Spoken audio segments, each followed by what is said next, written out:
Hi, congratulations on your new RV. We're really excited for you. Please make sure before you're signing that you bring the following items with you. If you're a cash buyer, please make sure that you bring a cashier's check, no personal checks at time of signing, or you may bring actual cash. If you're a finance customer, please make sure that you bring proof of insurance listing your specific lien holder. If you need that information, please call us ahead of time. Also, make sure that you bring all valid driver's license of all persons that will be listed on the title. If you have a trade that you're trading in with us, please make sure that you bring your 10-day payoff as well as your title and all persons who will be listed on the title of that trade. Arrive 30 minutes early before your appointment time so we can properly inspect your unit, and also make sure that you have the fridge on and running prior to arrival.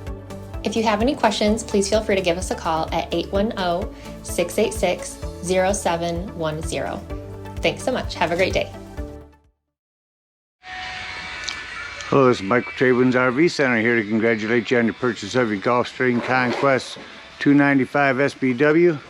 I'm here to walk you around the trailer, show you how to use a few things, get the best out of your camping experience.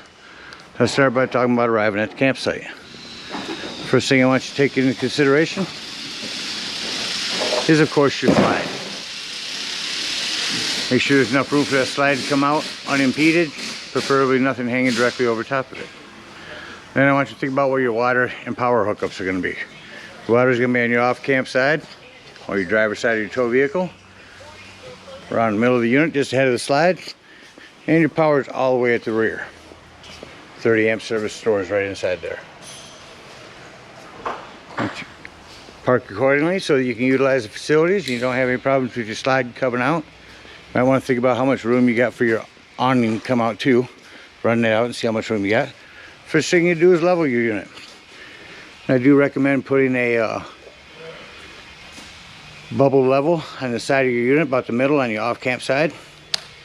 Docking light, retract, or extend to bring the unit down. Retract to bring it down, extend or bring it up. Get your unit level. Should you lose power, and this power tongue jack underneath this rubber stopper here is a manual override. And here is the crank for that. Simply put that on there. Bring it up by hand.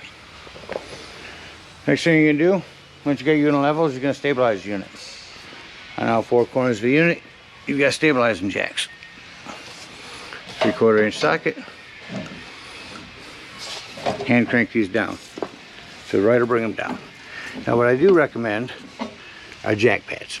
Jack pads are going to protect the feet of your stabilizing jacks from dirt, debris, hot blacktop in the summertime.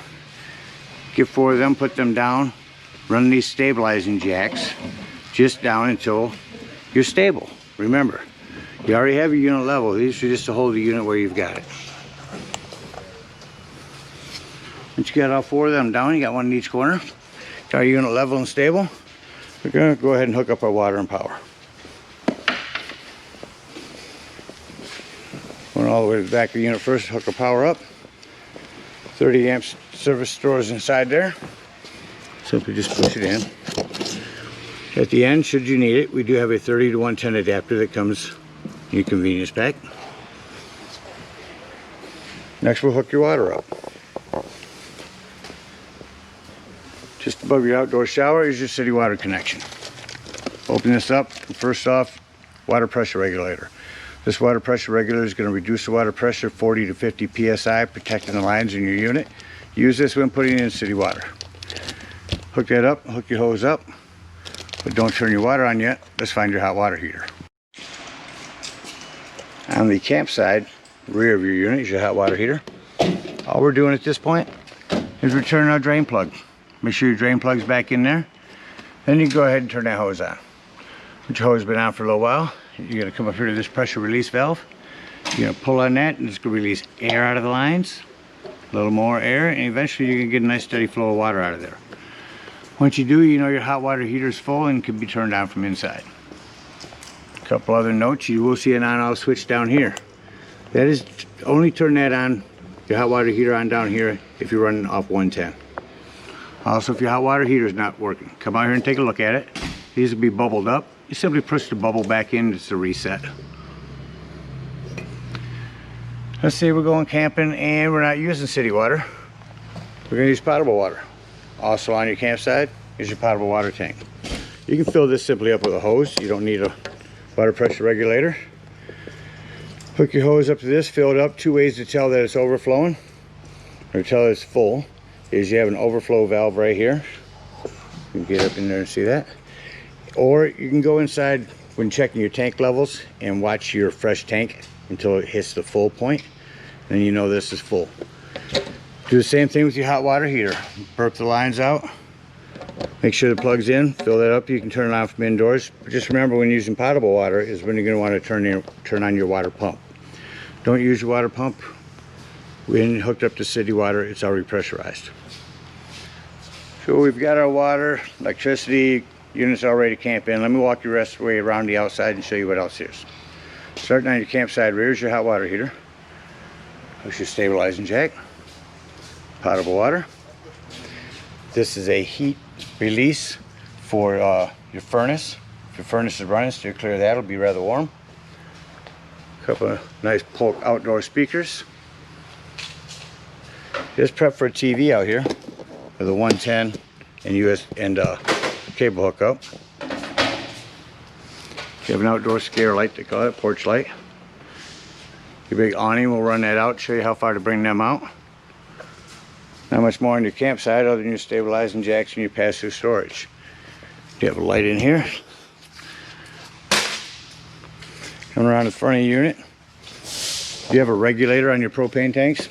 Simply point it toward the tank you wish to be using. Lefty-loosey to turn it on. Check the posts on your terminals now and then. Make sure them are nice and tight. Do have another front docking light out here. Other side of your pass-through storage. These will stay up with this clip.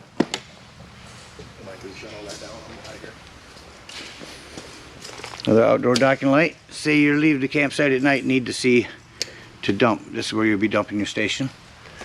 An outdoor shower. City water connect. Here's your cable connect for outdoors to hook up to the campsite. So they call these on the slide, they call it a wiper. I do recommend a wiper fluid, especially on a used unit like this. What you want is longevity of life out of these wipers. So they put a wiper fluid on it. It's going to keep them pliable.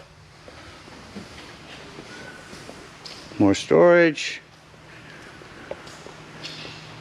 On the back of the unit, your power and another cable hookup.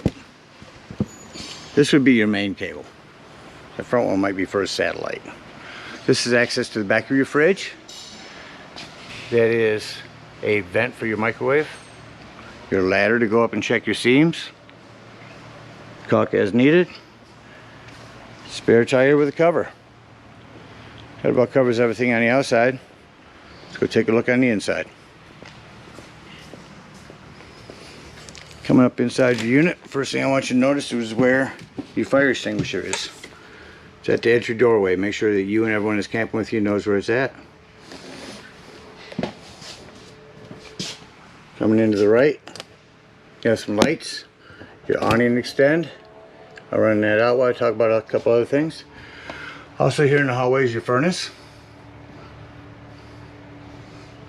Lighting for the hallway.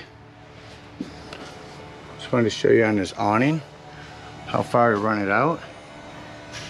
You only want to run it out until that flap falls down to 90 degrees.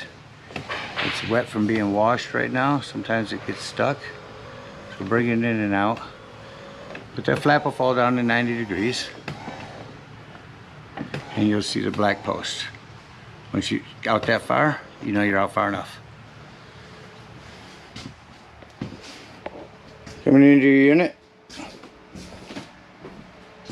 your recliners.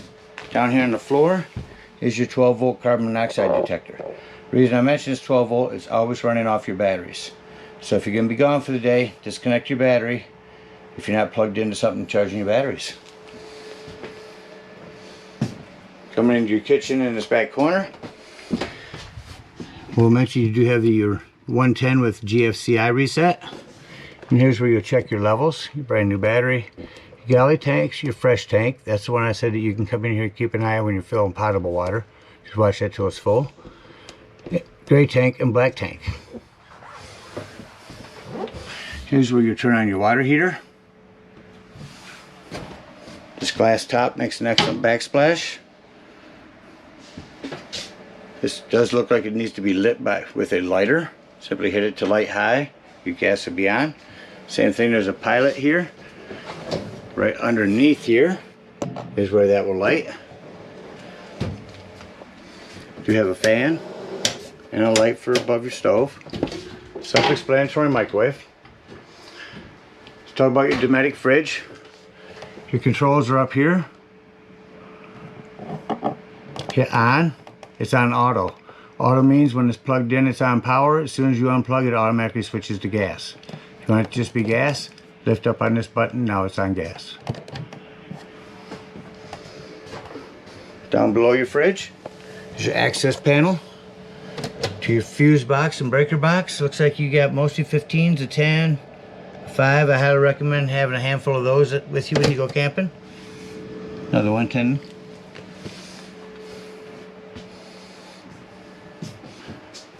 Sofa and dinette both make it. Fold your table legs in, set it on these wooden lips here, and bring your back cushions down. That'll make into a bed. And then this simply just jackknifes down into a bed. Lift up on the front, pull towards you with the back. It'll fold right back down into a sofa. You got a nice sound system here with music indoors, outdoors, or both.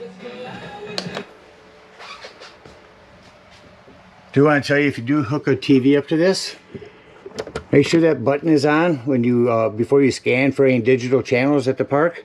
It's a digital channel enhancer to allow you to pick up more channels. And here's your slide control. We'll talk about that when we run it back in. Coming down the hallway into the bathroom, just want to mention you do got a 110 here and plumbing to maintain. Just keep an eye on it like you would at home. Remember, you are bouncing a house down the road, so you want to make sure everything stays nice and tight. Come back here under your bed. You have storage on hydraulics. Sorry, bad lighting. And a charging station for 12 volt and 110 over here. It's also prepped for a TV back here. It already has a mount and a cable. On the way out, I'll show you your furnace here. On the bottom, here's your mode. There's on auto, cool, furnace. Over here is where you change your temperature. Shut that off. And the ceiling real quick. Your antenna is up here. And your smoke alarm. That about covers everything on the inside. Let's close it up and act like we're leaving the campsite. Make sure nothing's in the way of this slide coming in. And simply go up here, make sure this door is closed, and hit in.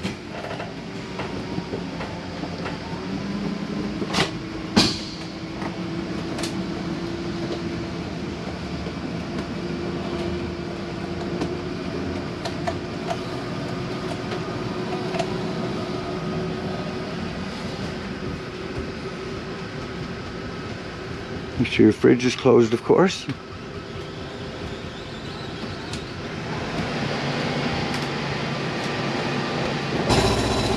I want you to hear that. I want you to know that it's okay to hear that grinding noise. It's just a slide keeping itself from going too hard. Alright, let's shut off all the lights and head on out of the unit. Alright, so now we're going to exit our unit. Lock the door, deadbolt it. Lift and turn this handle over. Well, it's going to go up from the top. And you're secure to go. You have a low point drain. First, come to your hot water heater. Bleed your lines out. Remove your drain plug. Do it with a socket that will release hot water.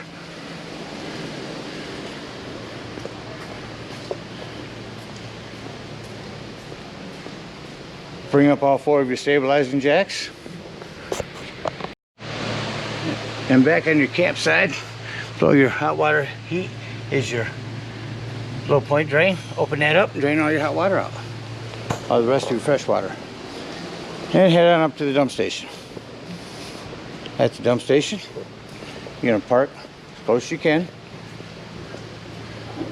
You're gonna go ahead and hook up this hose. And the first thing you pull is that right black handle. That black handle is gonna be your sewage water. Once it sounds like that's no longer draining, go ahead and pull your gray handle. That's gonna be your cleaner waters, your sinks and showers. And once we've dumped our gray tanks, go ahead and close that up. Take our sewage hose, come back to the back of the unit,